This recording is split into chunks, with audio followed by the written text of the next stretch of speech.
Shalom, selamat pagi, selamat bertemu kembali dalam ibadah Gereja Oikos Online. Saya berharap saudara-saudara semua berada dalam kondisi yang sehat, kondisi yang semangat. Dan pagi hari ini kita mau menyiapkan hati kita, menyiapkan keberadaan kita untuk diisi dan disegarkan oleh hadirat Allah di dalam hidup kita. Baiklah, kita berdoa terlebih dahulu.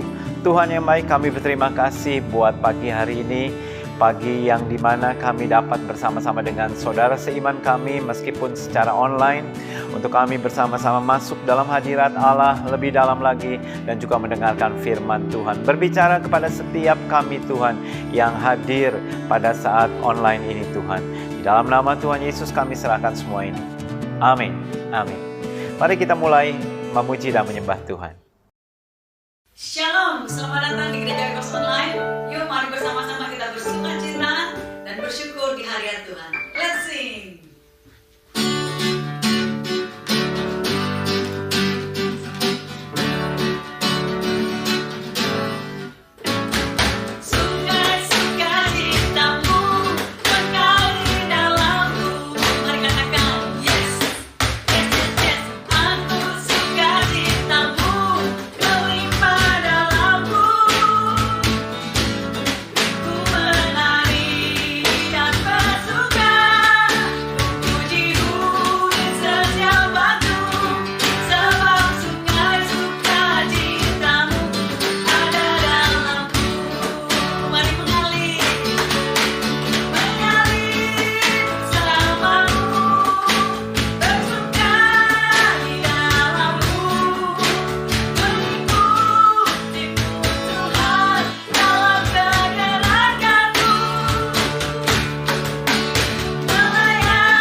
Jadilah sesuai dengan imanmu. Itu menjadi topik firman Tuhan yang akan disampaikan oleh Ibu Pendeta Ruth Julia. Saya yakin dan percaya apa yang akan saudara dengar saat ini atau sebentar lagi itu akan sangat memberkati saudara-saudara sekalian, memberikan pengertian tentang iman kita untuk kita tetap percaya kepada Tuhan, jangan bimbang. Amin. Tuhan memberkati saudara sekalian.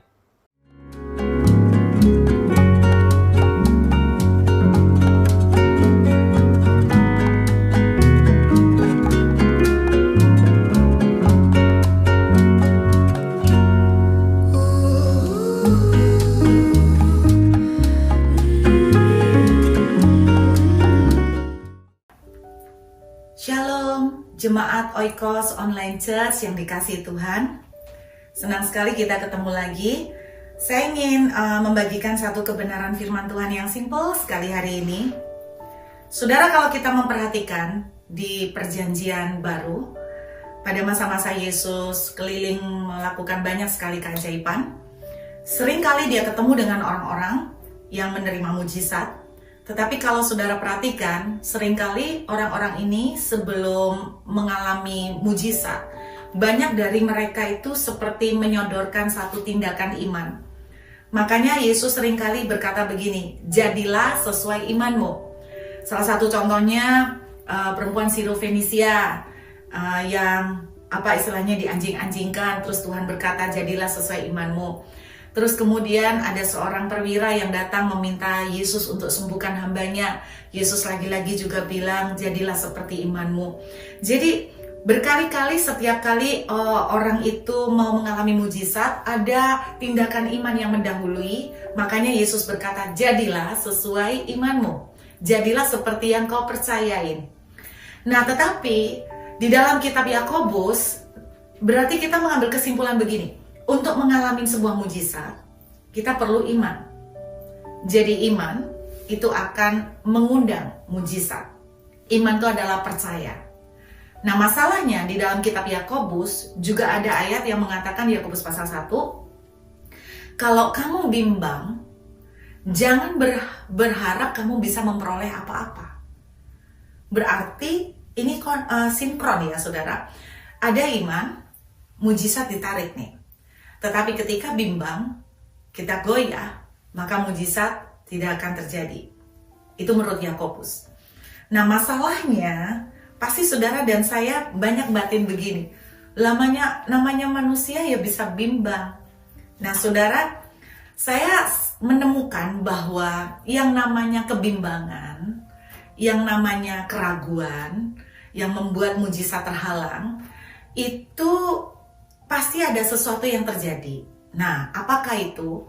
Saya menemukan salah satu pintu yang dipakai untuk memasukkan keraguan, untuk keraguan itu take over, adalah pintu yang namanya ini, saudara. Telinga. Loh kok bisa? Mari kita lihat di dalam Bilangan, pasal yang ke-13. Kita lihat Bilangan pasal yang ke-13, saudara. Bilangan pasal 13 ayat 27. Saudara tahu ceritanya, Musa mengirimkan 12 pengintai. 10 balik dengan berita negatif, 2 aja yang balik dengan berita positif, yaitu Kaleb dan Yosua. Kita lihat. Mereka menceritakan kepadanya, kami sudah masuk ke negeri kemana kau suruh kami. Dan memang negeri itu berlimpah-limpah susu dan madunya. Dan inilah hasilnya, mereka bawa nih hasilnya. Nih. Hanya bangsa yang diam di negeri itu kuat-kuat.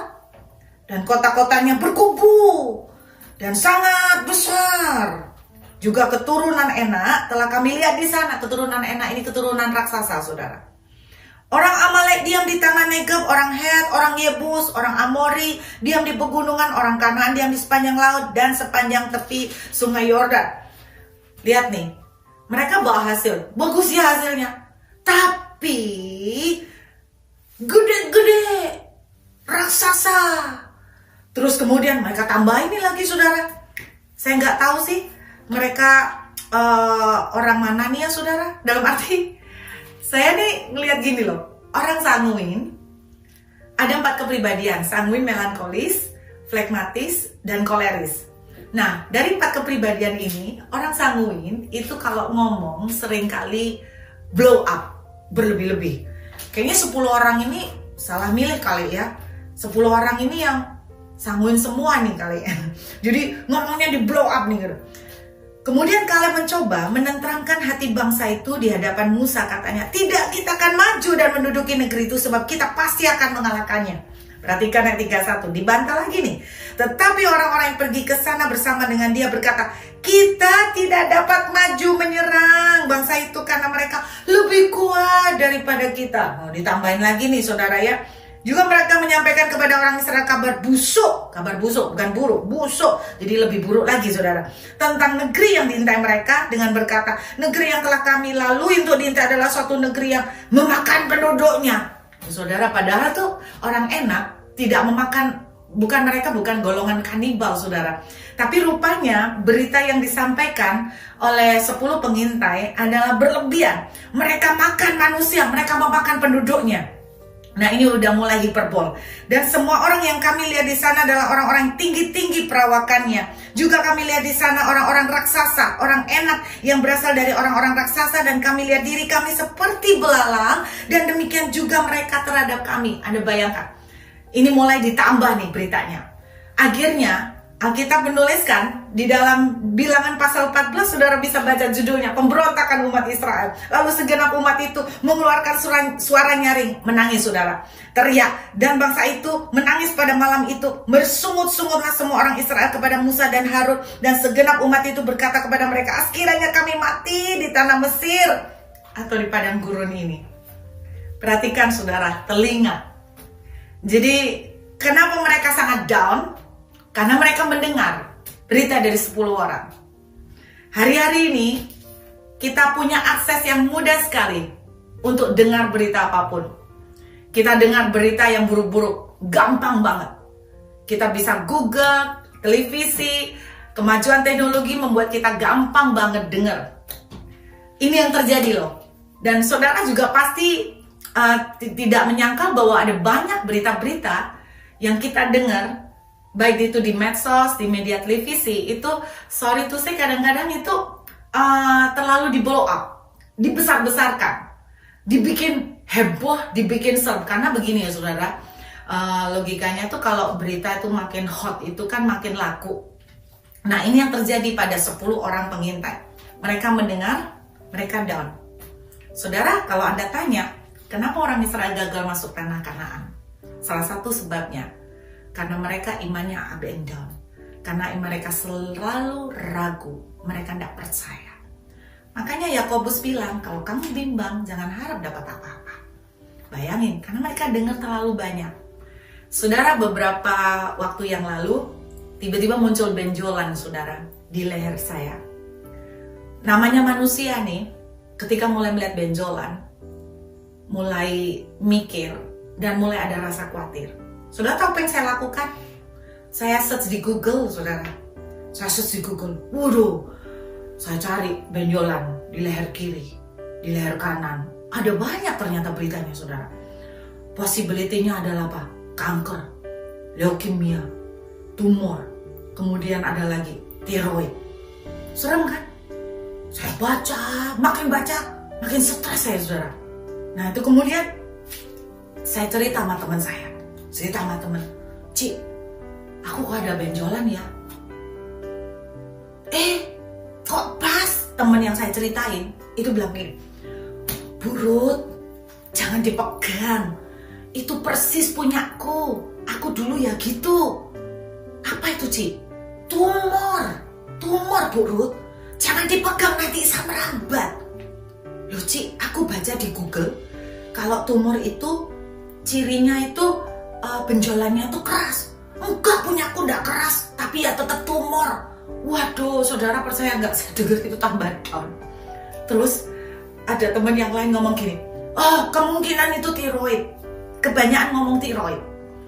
Dan tiroid itu ada 2 Bu Ruth, hipotiroid atau hypertiroid. Hipotiroid itu gejalanya kita gampang merasa kedinginan. Hypertiroid gejalanya kita merasa panas. Saudara percaya atau tidak? Detik saya mendengar gambaran itu, badan ini seperti istilahnya otak itu tiba-tiba menginstruksikan badan ini, tahu-tahu bisa merasa loh Bapak Ibu. Masuk masuk ruangan mobil, masang AC, saya bilang, kok jangan pasang AC kedinginan. Anak saya langsung ngomong, wah jangan-jangan hypotiroid mah. Saudara bayangin, akhirnya kita tuh merasa. Walaupun sebetulnya kalau kita nggak dengar info itu, kita nggak merasa saudara. Betapa dangerousnya apa yang kita dengar saudara. Dan waktu kita dengar, otak kita tuh menginstruksikan badan kita merasa kedinginan atau merasa kepanasan saudara. Jadi mana tendensinya? Jadi otak kita bisa memerintahkan itu. Saudara ingat pada awal-awal pandemi gitu ya, kita saking menjaga kebersihan, berusaha untuk jaga tubuh, kemana-mana tuh higienis, sampai pulang itu kita mandiin semua, barang-barang kita steril semua. Saudara, kadang-kadang ketika tenggorokan kita mulai gatel-gatel, ada geli-geli. Saudara, saya tidak tahu, tapi ini pengalaman saya dan beberapa teman kita mulai merasa, udah jangan-jangan gue kena corona nih, jangan-jangan gue kena covid nih, jangan-jangan udah mulai ada virus yang masuk ini. Saudara bisa merasa seperti itu. Nah, itu bahayanya ya saudara. Kalau kita itu mendengarkan yang salah, itu menjadi pintu gerbang yang sangat vital untuk memasukkan yang namanya kebimbangan. Dan ingat saudara, kebimbangan akan menghalangi mujizat. Saudara, saya ingin satu lagi cerita yang saya ingin sharing dengan saudara, yaitu mengenai Nabi Nuh. Saya tuh membayangkan begini, gimana ya caranya Nabi Nuh itu bisa kuat membangun bahtera. Nggak ada yang support nih. Orang-orang semua pasti menggosipin dia. Awal-awal tahun bangun, mungkin banyak yang percaya. Mungkin banyak orang yang mau help. Mungkin awal-awal tahun. Tetapi berjalan dengan waktu, mereka melihat tidak ada hujan. Jangankan banjir, hujan aja gak ada. Boro-boro. Seperti apa yang diomongkan sama Nuh, bahwa akan terjadi badai, akan terjadi banjir. Kemudian maka mereka harus masuk menyelamatkan diri di dalam bahtera. Mereka mulai melihat dari hari ke hari, mana hujannya gak ada. Dan saya percaya mereka banyak ngomongin Nuh, banyak ngerasain, banyak bincangin Nuh. Mereka mulai banyak mengkritik nih.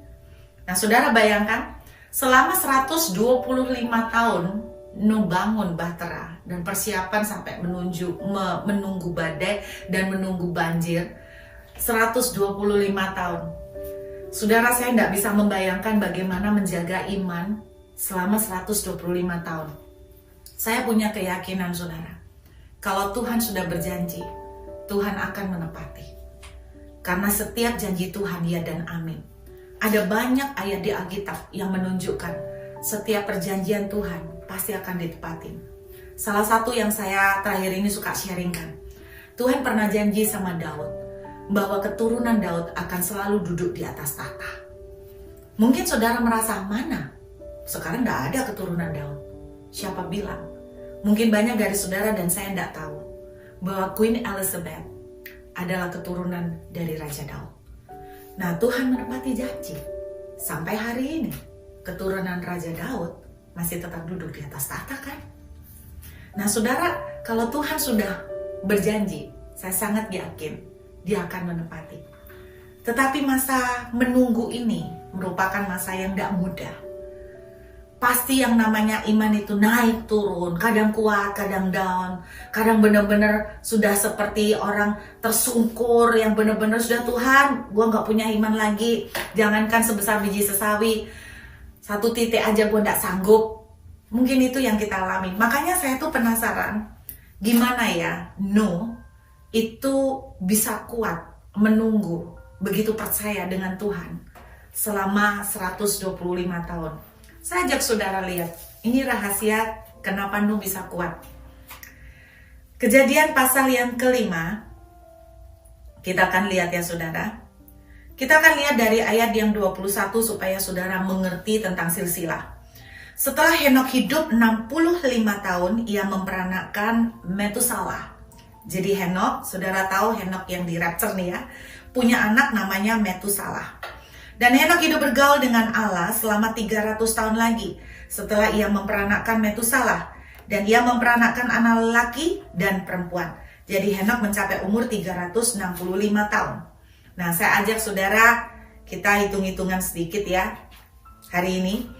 Kemudian kita baca terus ayat 25. Setelah Metusalah hidup 187 tahun, ia punya anak Lameh. Jadi saudara ingat ya, Metusalah umur 187 tahun, dia punya anak Lameh. Kita lanjut. Dan Metusalah masih hidup 782 tahun setelah ia memperanakkan Lameh dan ia memperanakkan anak-anak lelaki dan perempuan. Jadi Metusalah umurnya 969 tahun lalu ia mati. Gampang ingetnya ya, umurnya Metusalah 969 lalu ia mati. 969 lalu ia mati. Oke ya, gampang ingat angka cantik 969. Jadi dia punya Lameh 187 tahun. Kita lihat ayat yang ke-28. Setelah Lameh hidup 182 tahun, Lameh hidup 182 tahun, ia memperanakan seorang anak laki-laki dan memberi nama Nuh kepadanya. Katanya, anak ini akan memberi kita penghiburan dalam pekerjaan kita yang penuh susah payah di tanah yang telah terkutuk oleh Tuhan. Jadi Nuh dilahirkan, jadi Lameh punya anak Nuh ketika Lameh umur 182 tahun. Jadi saya ulangin saudara, Metusalah umur 187 tahun ketika punya Lameh.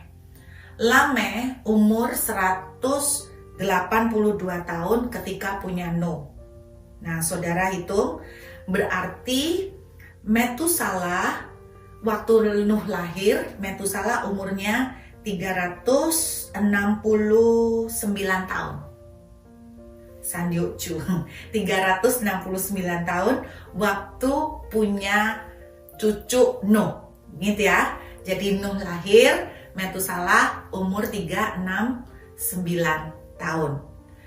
Alkitab bilang Metusalah hidup 969. Berarti Metusalah selama ada Nuh sampai dia mati, dia masih punya waktu 600 tahun. Benar ya saudara?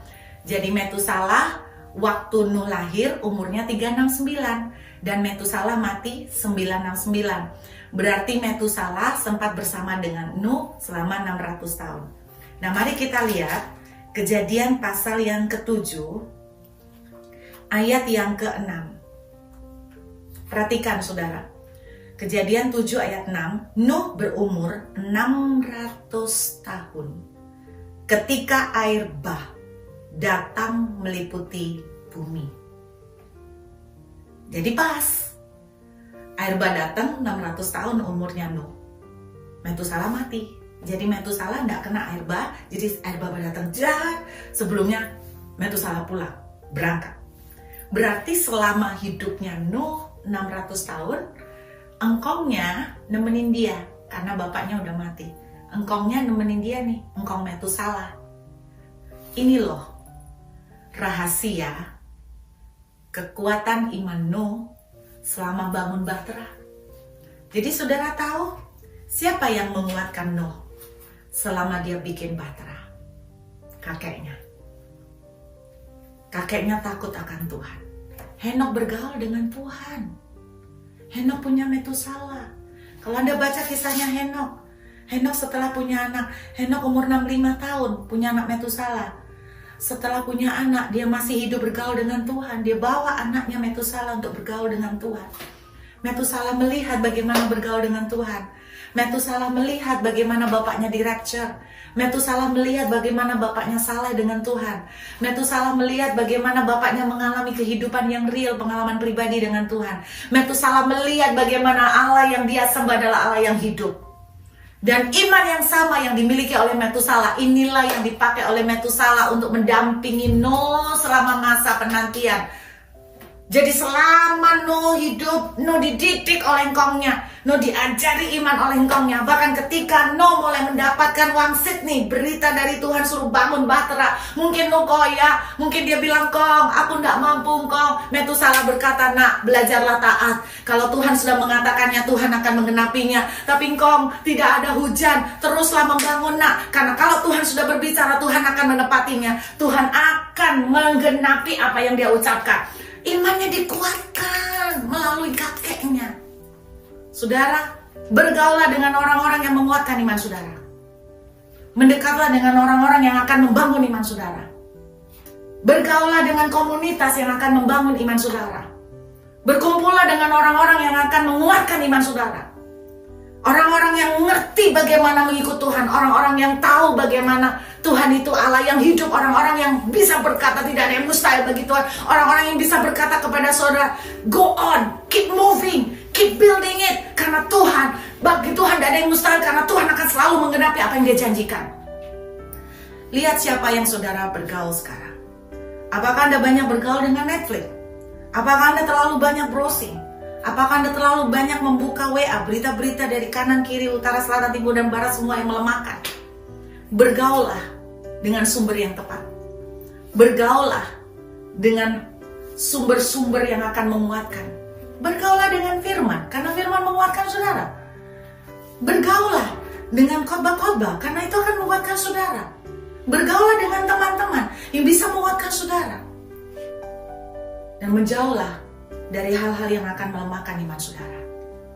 Saudara, kalau Tuhan sudah berjanji, Dia akan menepati. Masalahnya, jangan biarkan telinga ini mendengar berita yang negatif. Dengarkan yang bagus. Dengarkan firman. Dengarkan penyampaian firman. Dengarkan Alkitab. Maka imanmu akan dikuatkan. Saya berdoa saudara-saudara semua akan dikuatkan, finish well, dan kita akan melihat penggenapan janji Tuhan terjadi dalam kehidupan kita. Iman kita boleh goyah sebentar, tapi bangkit kembali. Karena apa saudara? Kalau Tuhan sudah berjanji, Dia tidak pernah gagal. Mari kita berdoa. Bapa, kami mengucap syukur seberapa banyak yang mendengarkan hari ini Tuhan. Aku berdoa biar mereka akan mulai belajar dengarkan apa kata Tuhan. Dengarkan apa kata janji Tuhan. Bukan dengarkan berita yang negatif. Kalau Tuhan sudah berjanji, Tuhan akan menyertai. Tuhan, kalau Engkau sudah berjanji, Engkau akan menyembuhkan. Kalau Engkau sudah berjanji, Engkau akan menolong. Biarkan itu yang kami fokuskan. Itu yang kami ingat terus. Itu yang kami dengar. Bukan kata-kata negatif yang melemahkan. Bukan berita-berita yang akan melemahkan. Tetapi biar hati kami tertuju kepada Engkau. Telinga kami. Tuhan berkata, biarlah yang mempunyai telinga, hendaklah yang mendengar apa yang dikatakan oleh Roh Tuhan. Biarlah telinga kami terlatih dan disiplin Tuhan. Untuk mendengarkan Tuhan. Untuk mendengarkan berita dari surga. Untuk mendengarkan message dari Tuhan. Itu yang akan menjadi kekuatan kami. Kami percaya kalau Tuhan sudah berjanji, Tuhan akan tepatin. Tapi tolong kami, kuatkan kami dalam perjalanan penantian kami. Supaya kami menang dan betul-betul menjadi alat kemuliaan Tuhan yang luar biasa. Terima kasih Bapa, di dalam nama Yesus kami mengucap syukur dan berdoa. Haleluya. Amin. Tuhan memberkati Bapak Ibu.